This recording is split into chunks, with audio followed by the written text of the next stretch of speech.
Hi everybody, thank you for joining me. This is Living Divinity. Okay, I'm going to pull some cards out of the Akashic Tarot. And just going to pull out 4 and then I'll read them to you.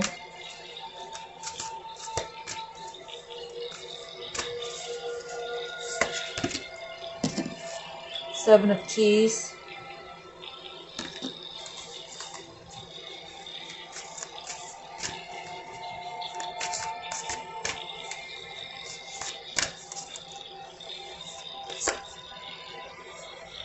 Eight of Keys.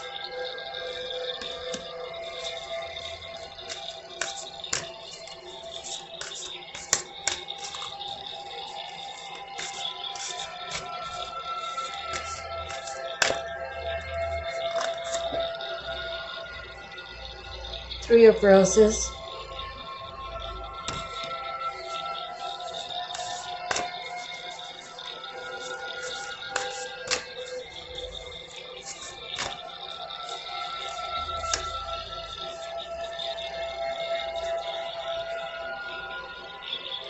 Four of Scrolls. And the bottom is the Will, Wisdom, and Mind.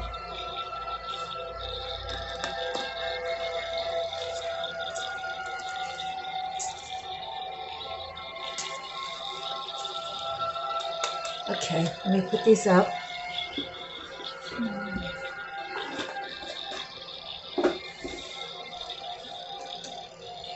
I'm going to read out of the Bible real quick, just a random.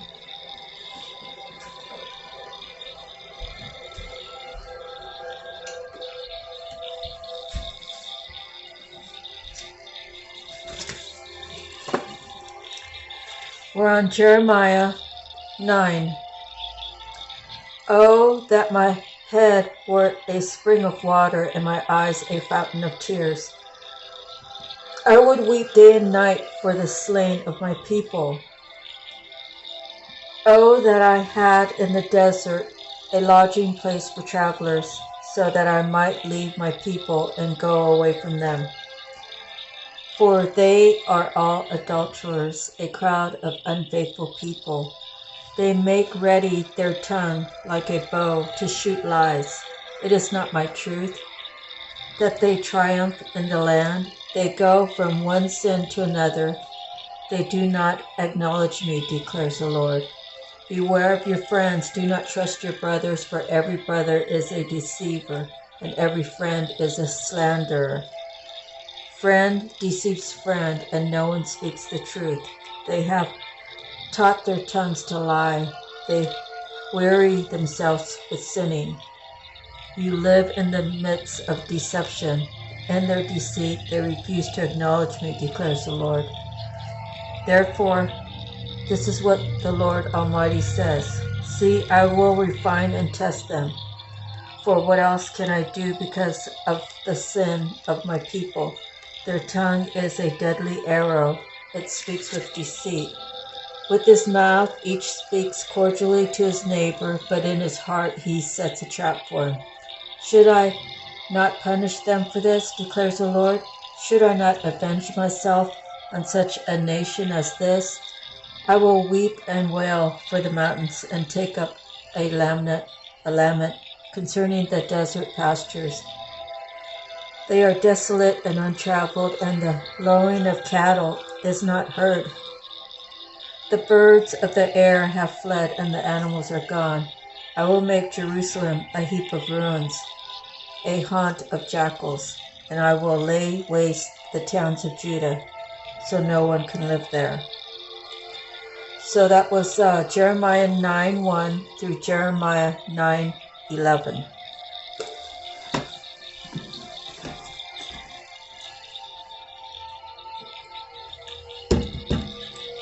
Okay, so now I'm going to go over the cards that I pulled. First one was Seven of Keys.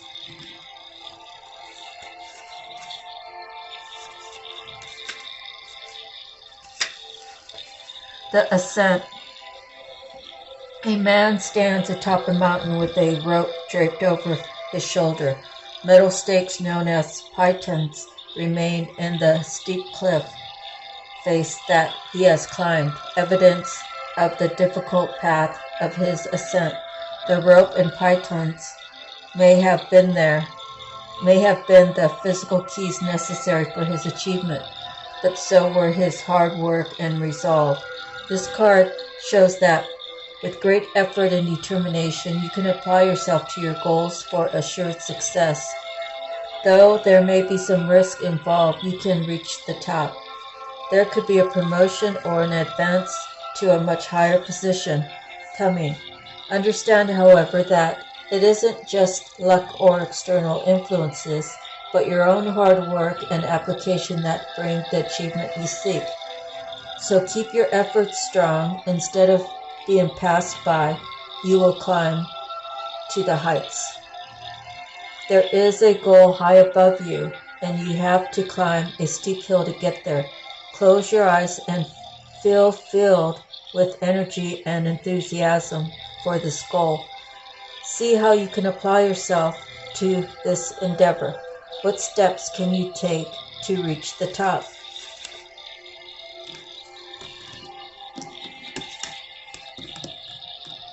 Next, the Eight of Keys is the Master Artisans.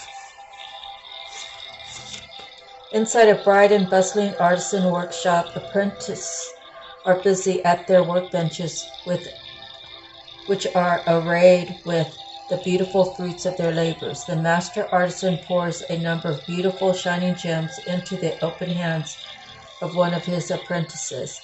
This card indicates that you now have the opportunity to offer your talents, your purpose, and your gifts to the world, making a contribution to many.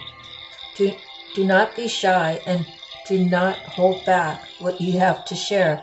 It's not the time to hide your light under a basket. As a matter of fact, you may now find yourself teaching or training your skill set to others. You may also be demonstrating your gifts and performing your talents publicly, even if your gifts lie in the ability of loving, compassionate care. You will be sharing the gifts with others. In this period of time, you can build your reputation and take advantage of the opportunities that come your way. So take action. Put yourself out there and let yourself shine. There is much beauty and empowerment for you to bring to the world. Close your eyes and feel yourself filled with all of the gifts you have to share the world. Sense those energies pour through your heart and mind and out to the people around you. Find the ease of this sharing. You cannot be drained, for all this you give flows back to you unceasingly. To create return, do this sharing frequently.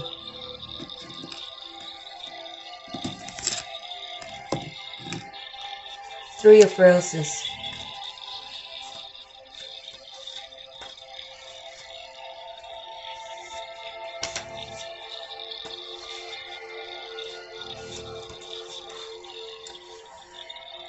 Loving elementals.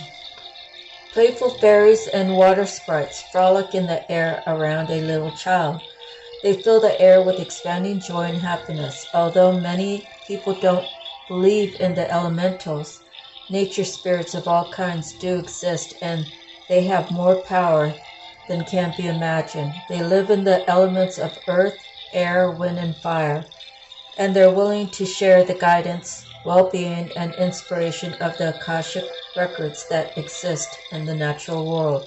This card is here to tell you that joy will soon be increasing. It also encourages you to remember to have fun. Bring more playfulness into your daily life. Let yourself sing a little and laugh a lot. Call on the elementals to inspire you in this and in other areas. They are a font of fun and upliftment that can expand the joy in your life in great measure. Close your eyes and feel the air abuzz with the flight and dance of elementals all around you. Feel yourself smile in the happy lightness of being they bring. Every time you take a moment to do this, you open your heart to joy. Now the Four of Scrolls, which is the karmic trench.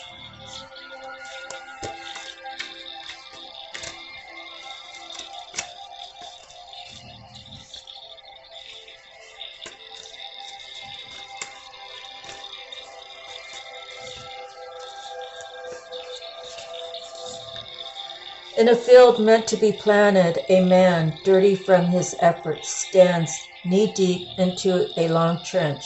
The seeds wait to be planted, yet he continues to dig deeper and deeper. There are other rows plowed and ready for planting, but they are ignored. This card reveals a difficult pattern in your life, a pattern of self-defeating feelings, thoughts, and actions that you've brought forward from previous incarnations. You return to this life with the intention of breaking this karmic pattern, but you get pulled into the old thoughts and behaviors. You've been digging yourself deeper into a karmic trench that gets harder and harder to escape. This pattern is not unknown to you. You recognize it in your relationships, in your jobs, and certainly in your beliefs, behaviors, and responses. It's time to take charge of your karma by altering the inner ideas, feelings, and patterns that cause you to make sabotaging choices. Every time you notice yourself making an old choice that digs you deeper into your karmic trench, you can change your mind and your actions. This will require your conscious effort every step of the way. Without such work, you could go lifetimes burying yourself in the same feelings. But with your commitment to making changes every day, you can dig yourself out. Take a moment to remember an old negative pattern that you know all too well, one that has kept you stuck. Close your eyes and breathe in the presence and power of your higher self. You become stronger. You are filled with the will to step out of the mud. And you do. Now and every time you fall into this pattern again. Okay. And what was at the bottom is Will, Wisdom, and Mind, which is a major arcana, and it's number 20. A gold crown of power and authority rests above a Celtic Trinity knot. On either side of the Celtic knot are the alchemical symbols for fire and water. Below is the ancient three-legged symbol of the coat of arms from the Isle of Man. This card brings with it a time of enormous power, balance, and expression. The first three rays of the energies of divine move within you equally: power and will, love and wisdom, and intellect or mind. You are working intimately, even if you're not conscious of it, with the ascended masters who are linked to these energies. With the participation of the masters, you can raise your focus to a higher power and purpose. You can combine the fire of creativity with the water of receptivity in order to make your contributions to the world. With the gold crown raised high, you're likely to find yourself in a significant position of authority and influence at this time. It is likely to be a phase of great activity, but you can handle it. With these powers in play, you're able to discipline yourself to bring together the meditation, creativity, rest, and action acquired. Take advantage of this time and use these powers well. They are nothing less than the divine forces moving through you so that you can manifest their power in the world. The power, heart, and mind of God dwell within you. Close your eyes and feel these divine forces. Your energy grows, your heart overflows with love, and your mind is as boundless as the sky. Feel yourself expand to limitlessness. Well, we're 15 minutes in. It's a quick little reading. Please like, share, and subscribe. Also, if you like this content, if you like this process of just doing one deck of cards at a time, let me know. And I'll probably be going back to the other way of doing one card each out of all of them, like I've done in the past, and reading out of the Bible and my handwritten cards. So that's all for tonight on this reading. Thank you. God bless. Sending you love, light, healing. And remember, you have God within you to do what it is that you need to do for you. Is it time for you to focus on yourself? You have to be number one, because no one else is going to care for you like you are. So you need to think about that and always put yourself first, because we still need you. God still needs you to do work here. God bless you. Thank you. Aloha.